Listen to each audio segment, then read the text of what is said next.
On my birthday, my boyfriend treated me to a whole morning at a spa, and that evening he organized a beautiful dinner with all our friends at a restaurant. In the middle of dinner, right in front of everyone, he got down on one knee and asked me to marry him. I started crying with emotion and said, "Yes, 1,000 times yes." And that was when he jumped up and shouted, "It's a prank!"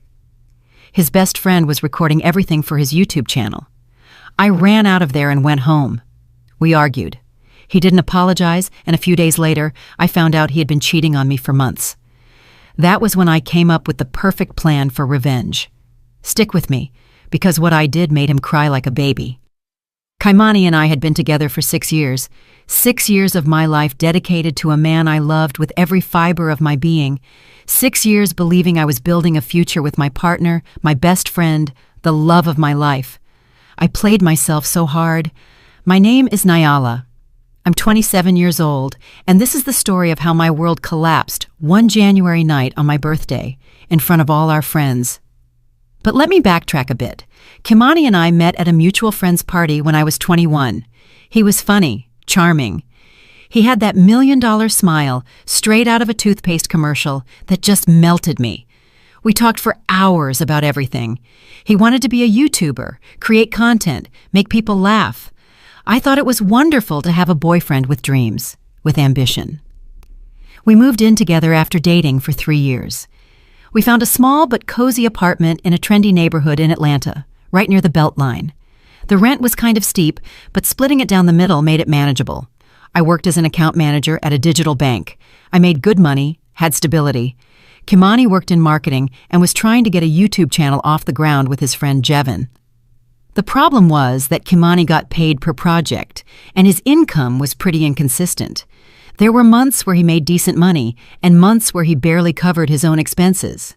And guess who covered the difference? Me. When he couldn't pay his half of the rent, I paid the whole thing. When he needed new equipment for his computer setup, I helped him out. When he didn't have money to go out, I paid for dinner, the movies, everything. And I didn't mind. I swear I didn't mind. I loved him. I thought I was investing in our future, in our relationship. I believed that when things took off for him, we'd be celebrating together. I was so foolish. My birthday fell on a Friday. I had taken the day off and was expecting a quiet day, maybe a romantic dinner that night. But Kaimani had other plans. He woke up before me, which was rare, and he already had that mischievous smirk on his face. "Good morning, birthday girl," he said, bringing me breakfast in bed. "Get ready for the best day of your life." My heart started racing. In recent months, I had made it clear, subtly and not so subtly, that I wanted to get married. We were already living together. We'd put in the time. We had built a life. I wanted to make it official. I wanted the commitment. I wanted to be his wife. "What are you plotting?" I asked, smiling, trying to control my anxiety. "You'll see. First, you have an appointment at the spa at 10 a.m. Massage, facial, nails, everything paid for by me." He remembered. Months ago, in a silly conversation while we were watching a movie, I had mentioned that if he ever proposed, I wanted my nails done. It seemed frivolous, but for me, the idea of Kimani putting a beautiful ring on a hand with raggedy nails bothered me. "Kaimani," I started, but he cut me off. "No questions. Today is your day. Just enjoy it." I spent the whole morning at the spa being pampered, feeling like a queen. I got my nails done in a soft, elegant pink, a perfect French manicure. Every time I looked at them, my heart beat faster. It was happening. It was finally happening. When I got back home in the early afternoon, Kimani was dressed up. He smelled amazing and had that sparkle in his eyes. "Tonight we're grabbing dinner with the crew. Wear that blue dress you look so good in." The blue dress. My favorite dress. The one I had bought for a friend's wedding. The dress Kaimani always said made me look stunning. I spent hours getting ready. My hair, my makeup, the dress, the heels. I looked in the mirror and felt beautiful, radiant. I was ready for the most important moment of my life. We got to the restaurant at 7 p.m. It was an Italian spot in Buckhead. Nothing too bougie, but it was the place where we had our first date. A bunch of our friends were already there. Javon and his girlfriend, some girls from my job, other couples we knew. Everyone was hyped, laughing, drinking wine. I could barely eat. I was too nervous, too anxious. Kimani was being super attentive, holding my hand across the table, cracking jokes, being the perfect boyfriend. Every time he moved differently, my heart stopped, thinking it was the moment. After dessert, Kimani stood up. The entire restaurant went silent. Some people at other tables stopped eating to look. I felt my face heating up. My hands started to tremble. "Nyala," he began, and his voice was steady, clear. "We've been together for 6 years. 6 incredible years, full of laughter, adventures, and love." Tears were already starting to form in my eyes. It was happening.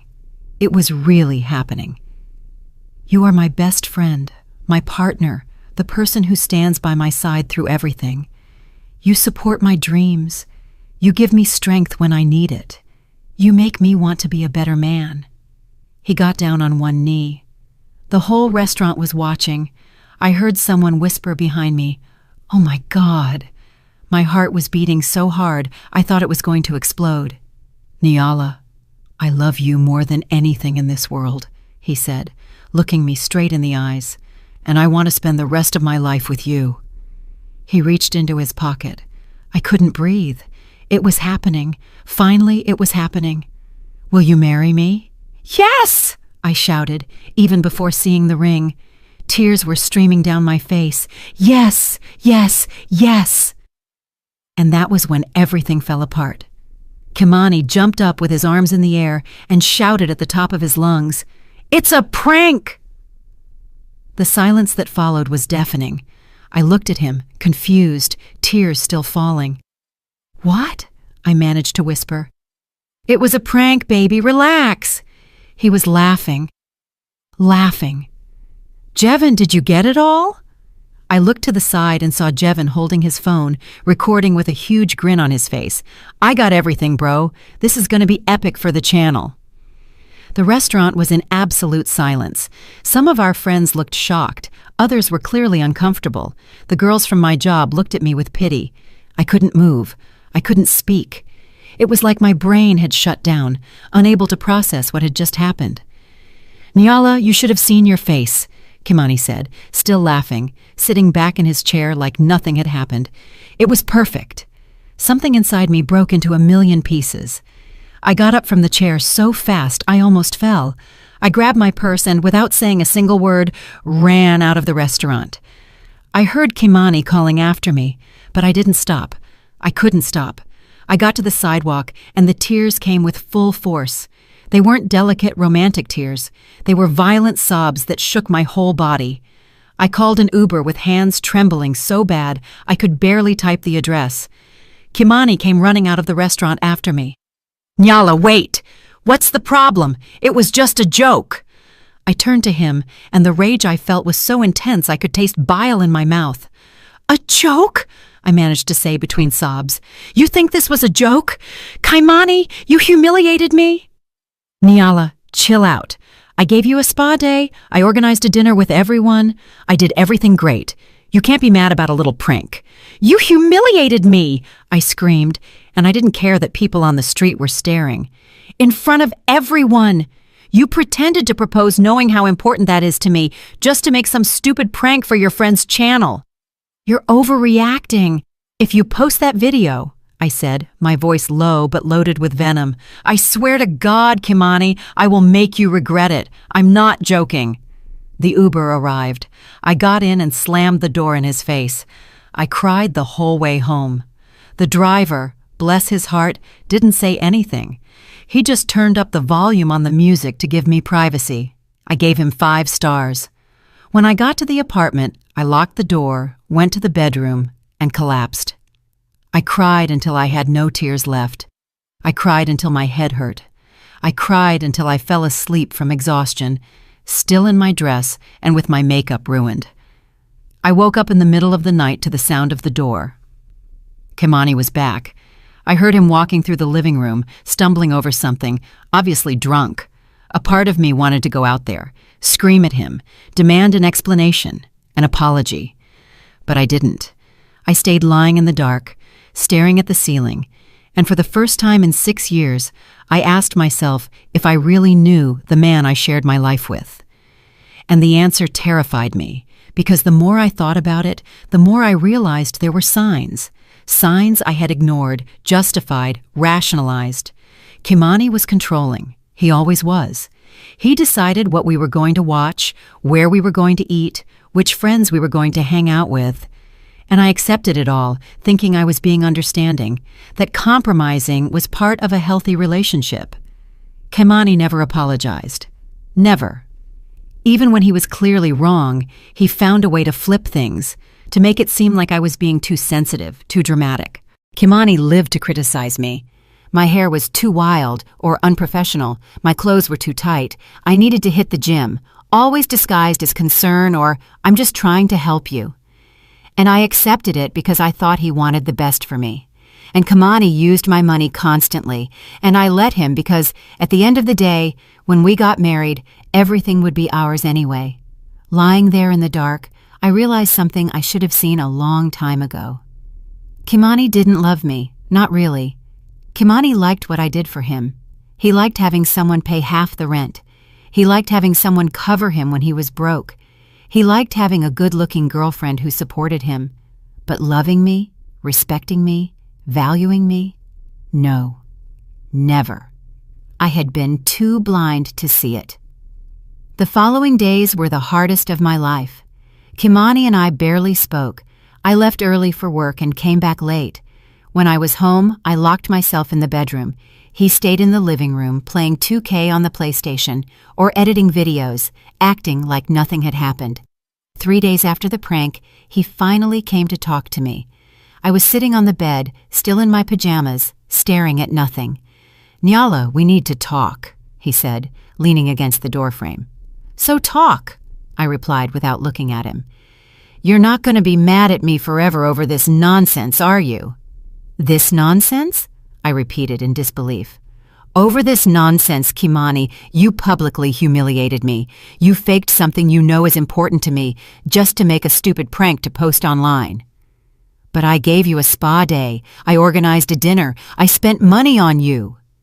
And there was the phrase I needed to hear. "You spent money on me?"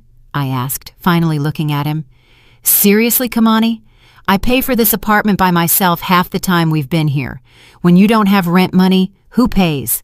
Me. When you need new gear, who loans you the cash? Me.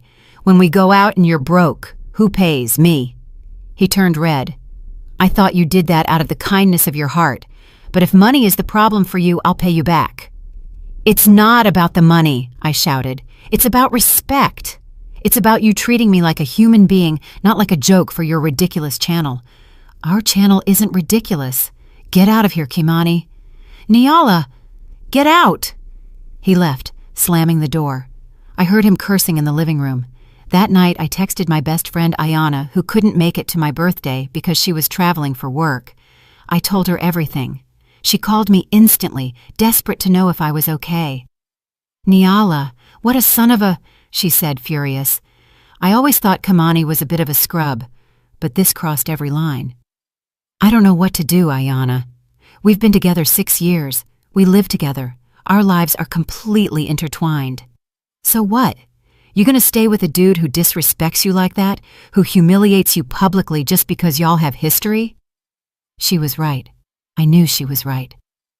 "I think I'm gonna leave him," I said out loud for the first time, and just saying it made it seem more real. "You gotta do what's best for you, Nyala. But if you ask me, that man doesn't deserve you. He never deserved you." We spent another hour talking. She reminded me of all the times Kimani had made me feel small, all the times he had criticized me, controlled me, used me, things I had shoved to the back of my mind because it was easier to ignore them than to face them. When I hung up, I had already made a decision. I was going to leave Kimani. I was going to leave that apartment, leave that toxic relationship, and I was going to rebuild my life. The next day, Kimani sent me a text. I was in the bedroom. He was in the living room. "I'm going to sleep at Jevin's house this weekend. I think you need to calm down. Have some time alone to realize how unfair you're being to me. I read the message 1, 2, 3 times. Unfair, unfair. This man had the audacity to call me unfair after publicly humiliating me, after refusing to apologize, after telling me to relax and drop the drama.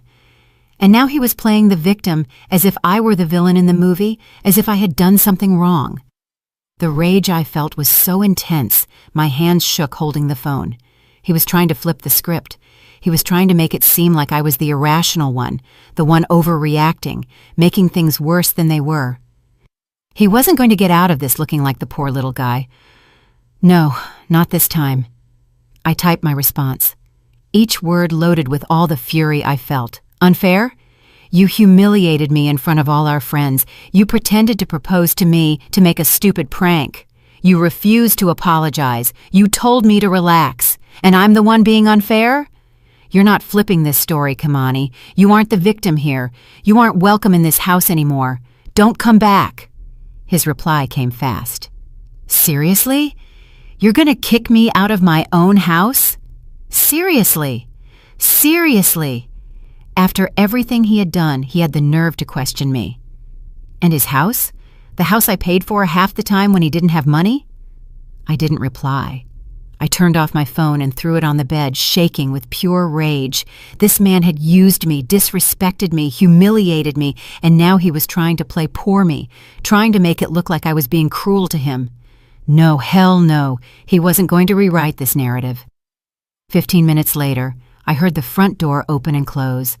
I looked out the window and saw Kaimani throwing a duffel bag into the trunk of his car. He got in and drove off. I sat on the bed and took a deep breath. That was it. It was over. I called my mom, told her everything. She and my dad were furious. That little boy, my mom said, using that tone she used when she was truly angry. I've always been polite to him, always treated him well, but I always thought there was something off about him, something fake. I was an idiot, Mama. I was with him for 6 years. I supported him, paid his bills. You weren't an idiot, she interrupted me. You were kind, you were loving, you were everything a partner should be. He's the one who didn't deserve you. I need to get out of here. His name is on the lease along with mine, but I can't stay here anymore. Then come home, baby. Your room is just how you left it. Come home and we'll fix everything. I cried with relief. I had a plan. I had an escape route. On Monday, I called work and asked for a few days off. My boss, who was at that disastrous dinner, was super understanding. Nyala, take all the time you need. And just so you know, everyone in the office is on your side. What he did was cruel. I spent the day packing my things. Essentials, clothes, toiletries, laptop, important documents. I'd leave the furniture and the rest for later. First, I needed to get out of there. Kimani hadn't come back home, hadn't called me, hadn't sent me any messages, nothing. And that, somehow, hurt even more. 6 years together, and he couldn't even be bothered to fight for me, to try to explain himself, to make the slightest effort. I tried to send a text to Kaimani just to make it clear I was moving out, and that he could come back to the apartment. The message didn't deliver. I tried calling, straight to voicemail. The son of a had blocked me. He had blocked me as if I were the bad guy in the story, as if I had done something wrong. I texted Jevin. Hey, Jevin, just wanted to let you know you won't have to lend your couch to Kaimani anymore. I'm moving out so he can go back and have the apartment. Jevin replied almost immediately. He's not here with me, Nyala, but I'll text him to let him know. I frowned. I read his message, confused. What did he mean he wasn't there? Wasn't he sleeping at his house? No, haven't seen Kaimani since your birthday dinner. A chill ran down my spine. If Kaimani wasn't with Jevin, where was he? He had left the house on Sunday, saying he was going to sleep at his best friend's place. Where the hell had he spent the last few days? I messaged some of our mutual friends, some coworkers of his I knew.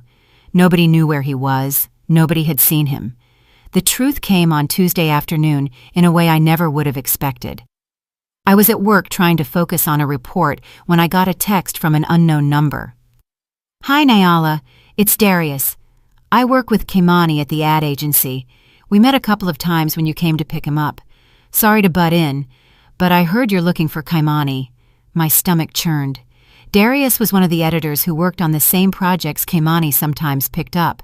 Hi, Darius. Do you know where he is?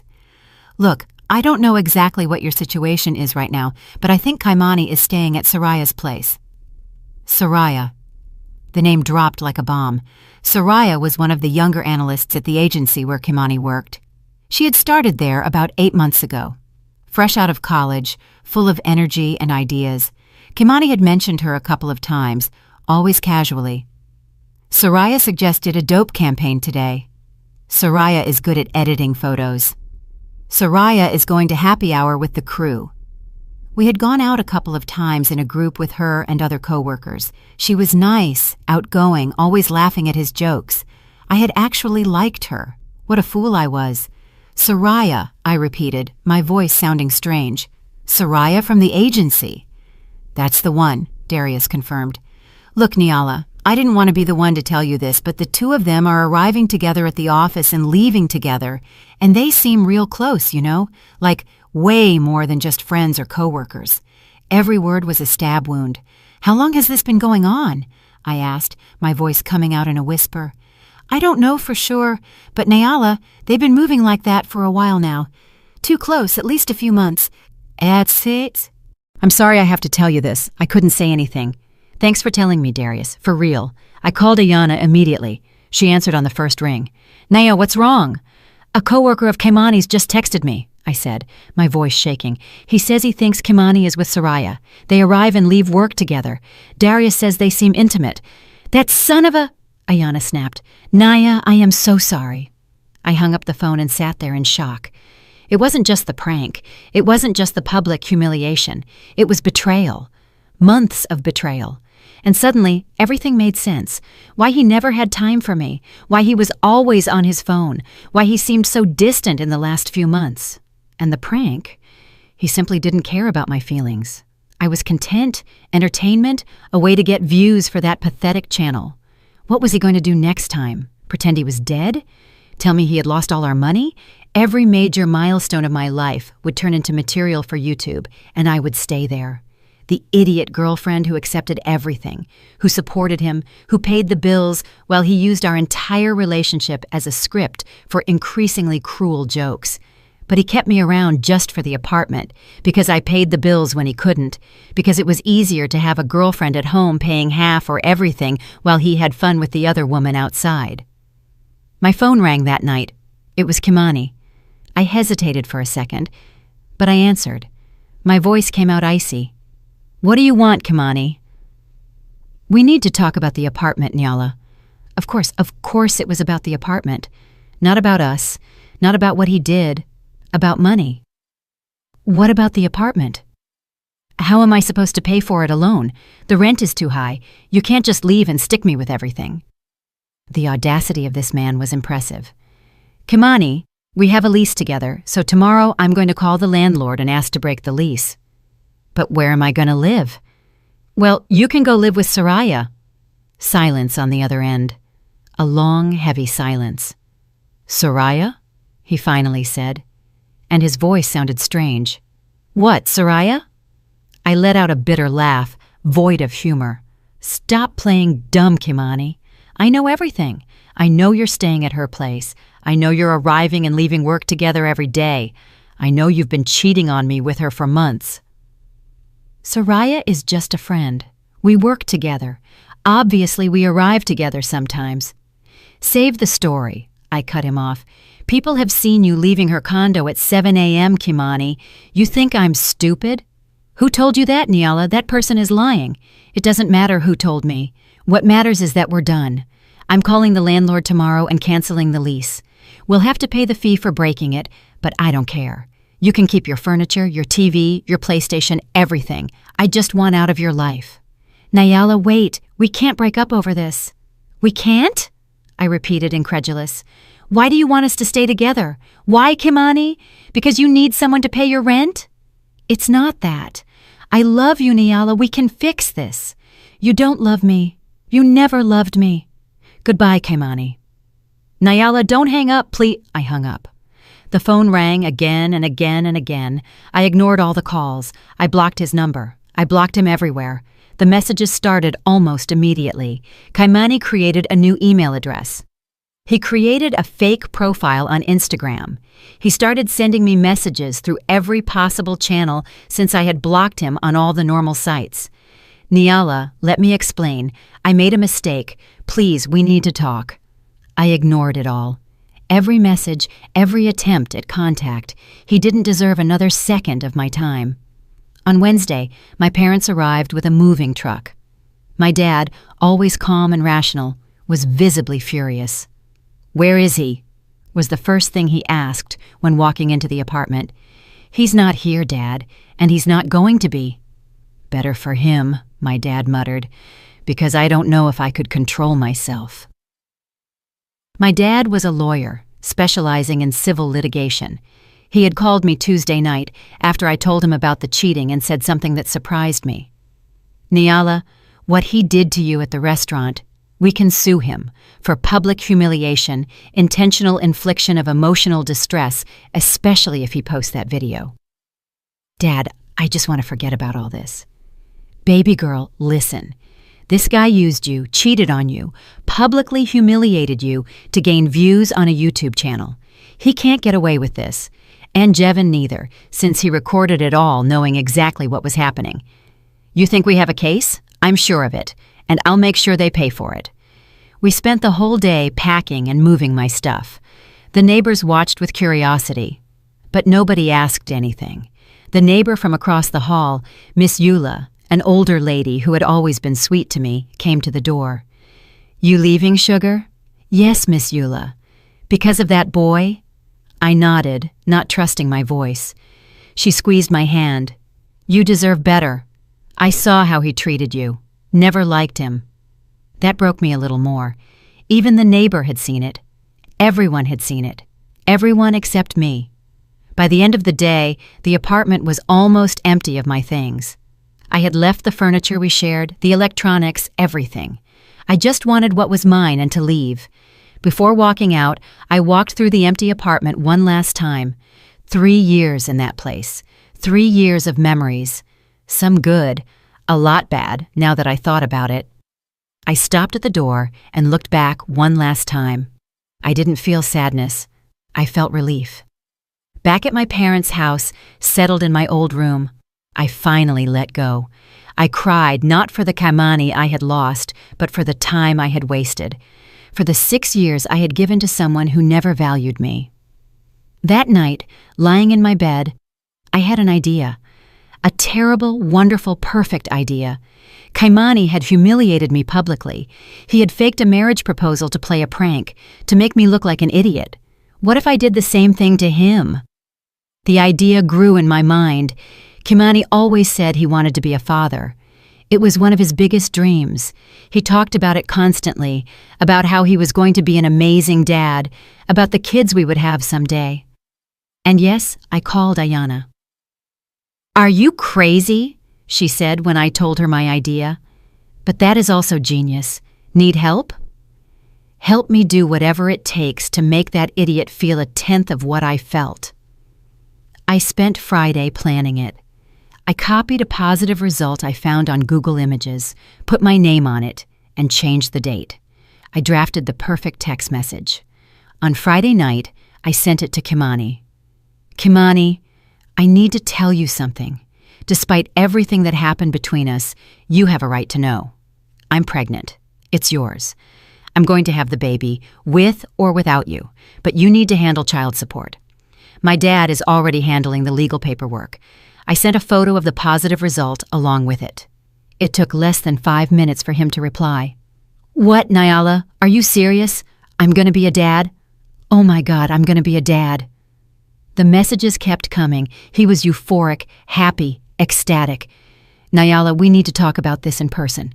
Please. I'm going to be a good father. I promise. We'll make it work." I waited a whole day before replying. "We can talk at the apartment tomorrow at 3 p.m., but I'm not going alone. Ayana is coming with me." "Okay." Okay, I'll be there, Nyala. Thank you for telling me. Thank you for giving me this chance.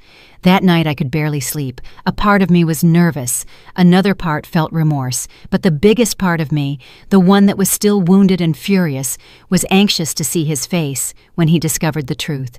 Saturday afternoon, at 3 o'clock sharp, Ayana and I arrived at the apartment. My heart was beating fast, but I was calm, focused, ready. Kimani was already there.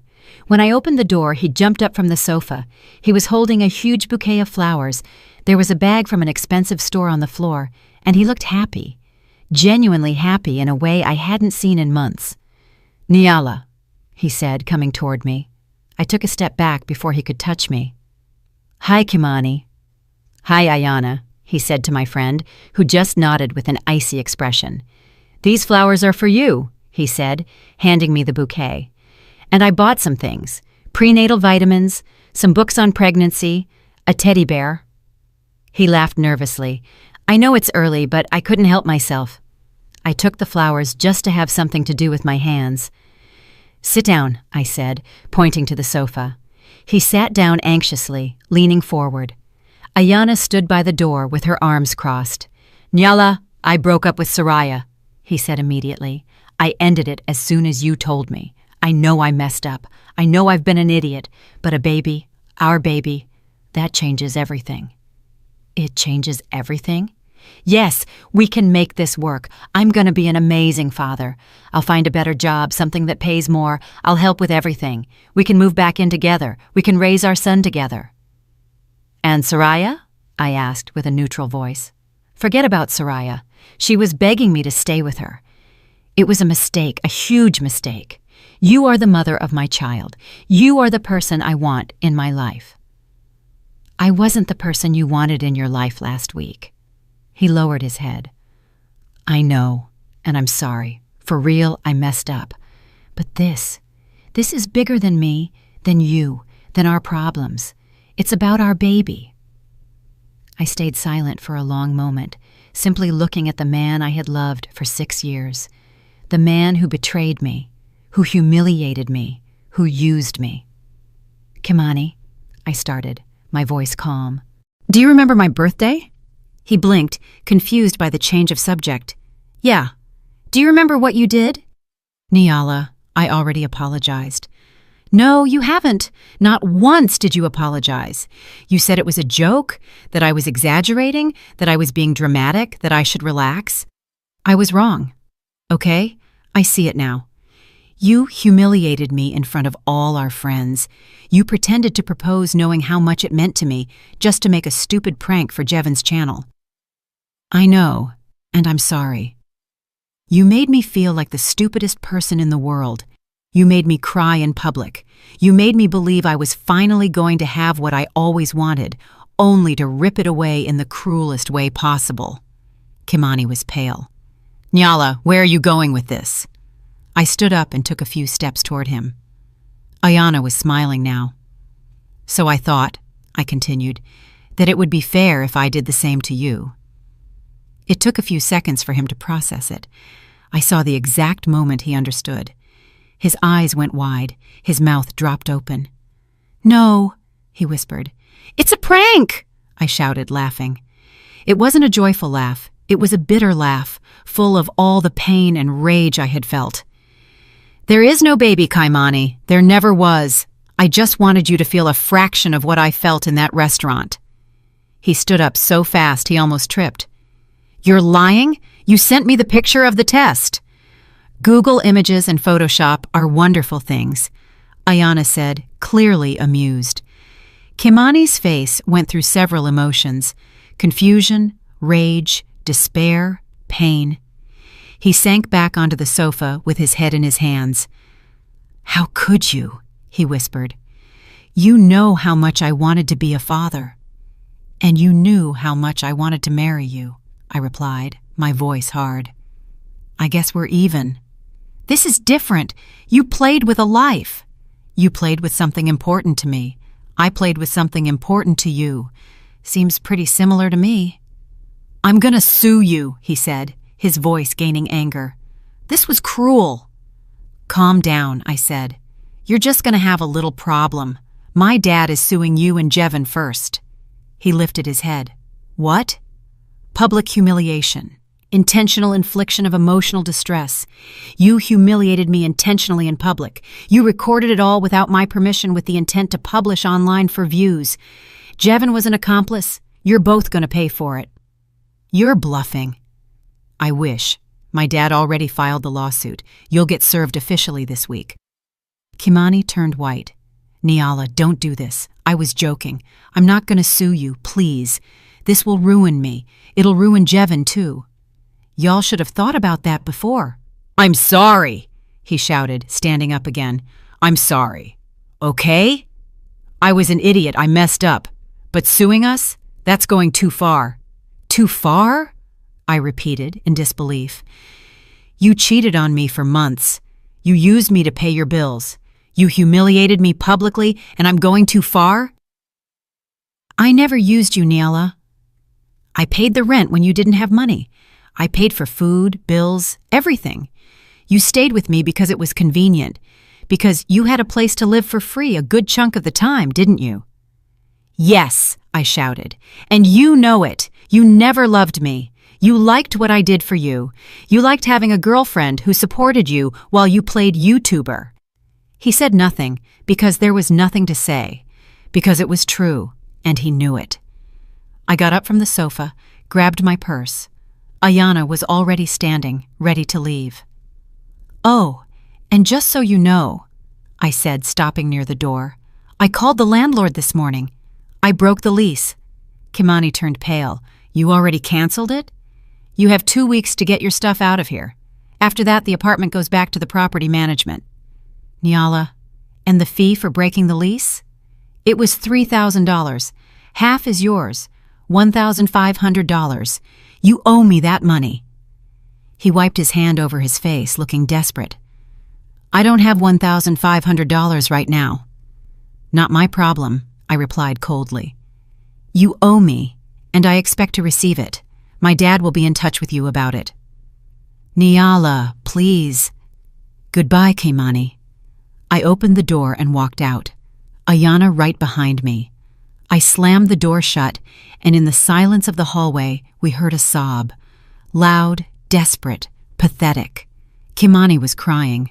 Ayana looked at me with wide eyes. I paused for a second, with my hand still on the knob.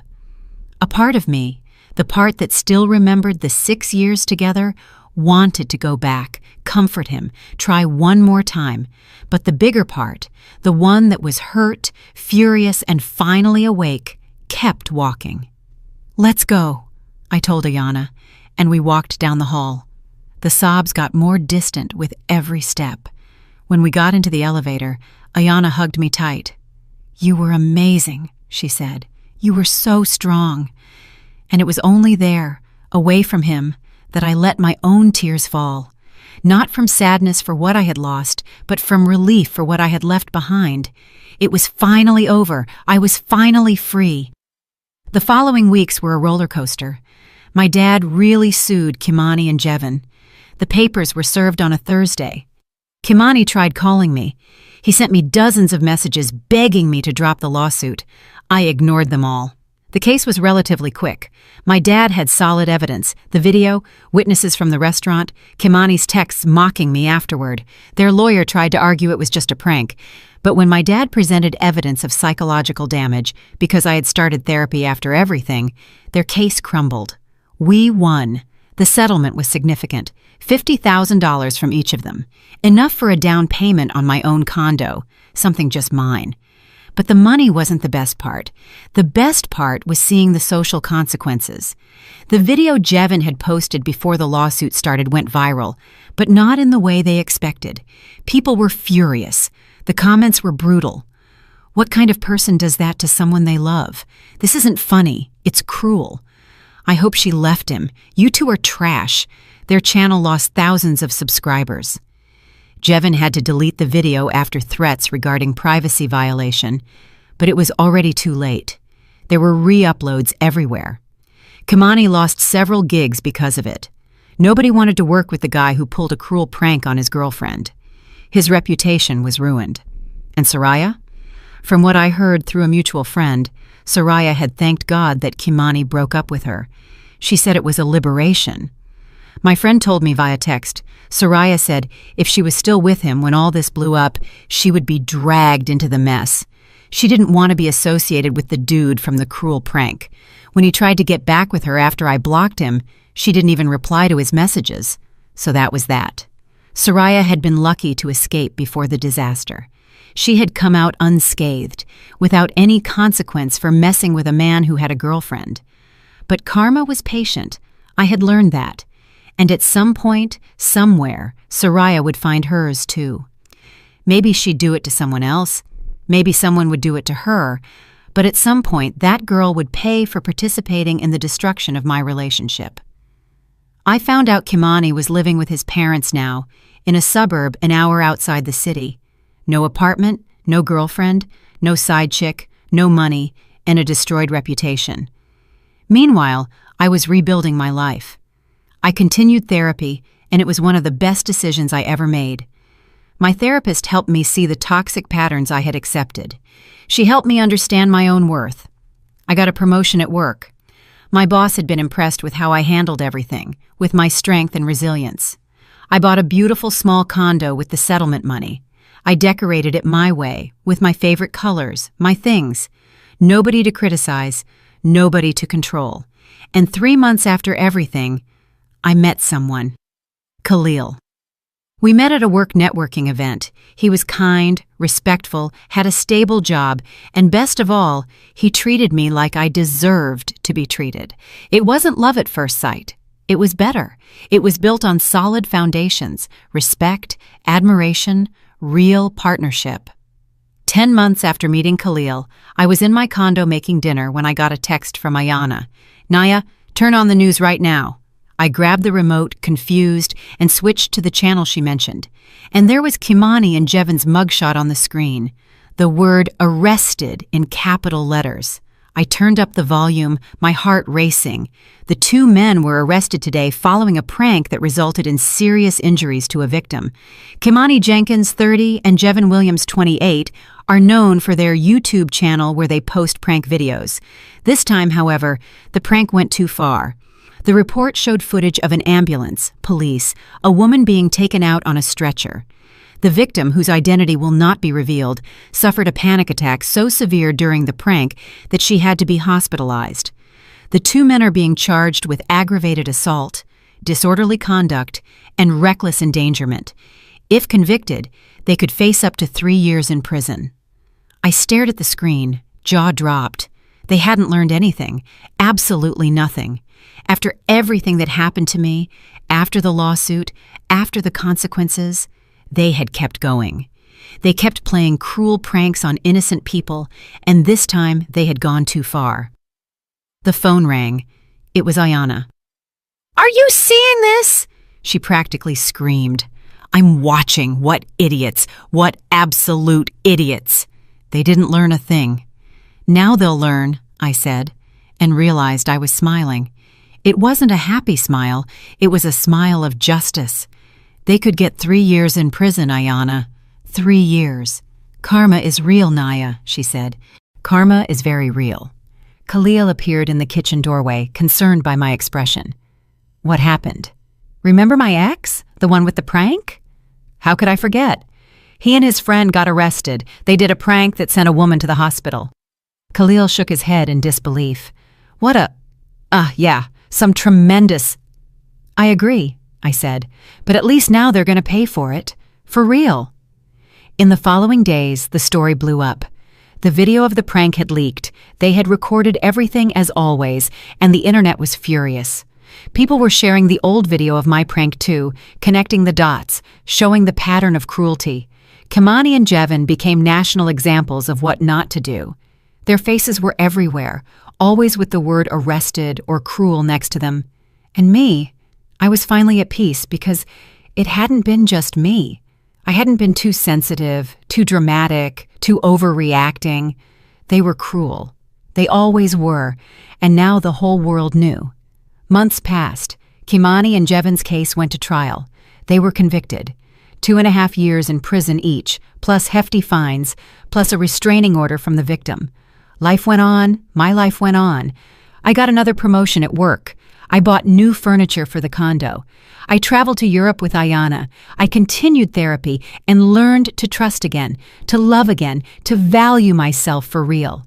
And Khalil. Khalil was everything Kimani never was. Kind without being weak, attentive without being controlling, a true partner in everything. 2 years after the day I met Khalil, on a Friday night, I was in my condo making dinner for the two of us. It was something we had started doing. Friday nights, just us, no distractions, no phones, just us. I finished making the pasta he loved and put it on the table. I lit the candles. Everything was perfect. The doorbell rang. I opened the door, and there he was, with flowers in hand and that smile that always melted me. "Hey, beautiful." "Hi, come in. Dinner is almost ready." We ate dinner talking about our day, plans for the weekend, the movie we were going to watch later. It was comforting. It was simple. It was real. When we finished eating, I went to get up for dessert, but Khalil grabbed my hand. "Wait, before dessert, there's something I need to tell you." I looked at him, curious. He was nervous. I could see it by his slightly trembling hands, by the way he swallowed before speaking. And then he got up from the chair and got down on one knee. My heart stopped. "Nyala," he began, and his voice was emotional but steady. "Since the day I met you, you fascinate me. Your strength, your intelligence, your kindness, your ability to rebuild your life after everything you went through. You are the strongest woman I have ever met." Tears were already starting to form in my eyes, but they were good tears, right tears. "I love you. I love you in a way I never imagined possible, and I want to spend the rest of my life making you happy, supporting you, being your true partner in everything." He pulled a small box from his pocket, opened it, and there was the most beautiful ring I had ever seen in my life. "Nyala, will you marry me?" I couldn't speak. I could only nod my head, with tears running down my face, while a huge smile took over. "Yes," I finally managed to whisper. "Yes, yes, yes." He slipped the ring on my finger, which had nails perfectly done as always, and pulled me into a hug. We stood there hugging in my kitchen, crying and laughing at the same time. "I wanted to ask you here," he said quietly in my ear. "In your home, just the two of us. No pressure, no audience, nothing but us. I wanted it to be perfect for you, like you deserve." And it was perfect. It was exactly what I deserved. Today I look back and barely recognize the woman I was. The woman who accepted crumbs and called it love. The woman who made herself small to fit someone else's standards. The woman who paid the bills for a man who didn't value her. That Nyala died the day of that prank, and in her place, someone stronger, wiser, more complete was born. Kimani gave me a gift that day, although unknowingly. He gave me my freedom. He showed me I deserved more. He forced me to wake up and see reality, and I, in return, gave him exactly what he deserved, a little taste of his own medicine and the opportunity to face the consequences of his actions. Kimani and Javan are still in jail paying for what they did, not just to me, but to others, because people like that don't stop, they don't change, they keep hurting people until someone stops them, and they were stopped. Meanwhile, I am here, engaged to the man who treats me like I always deserve to be treated, with a job I love, with a condo that is all mine, with real friends, with a life I built from the ashes of what was destroyed. Karma isn't a bitch. Karma is a woman who got tired of being treated like a doormat and decided to collect the debt. And sometimes, just sometimes, karma is also the universe putting people exactly where they deserve to be. Kimani is where he deserves to be, behind bars. And I am where I deserve to be, free, happy, and truly loved. When the masks fall, we finally see people as they really are. And when we see them, it's up to us to decide what to do with that truth. I chose to free myself, and it was the best decision I ever made. And so ends this story. Thanks for staying with me until here. I know it was intense. I know it stirred up emotions, but sometimes we need to hear stories about women who stopped accepting crumbs and chose their own happiness. If this story touched you in any way, leave a like.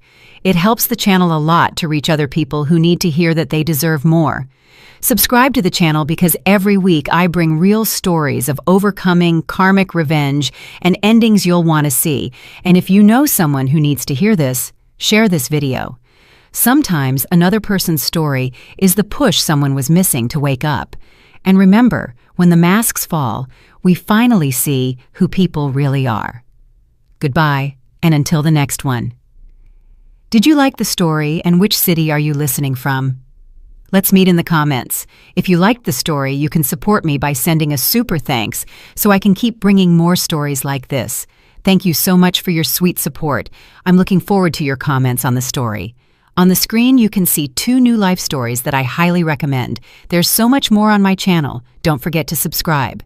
See you in the next life story with love and respect.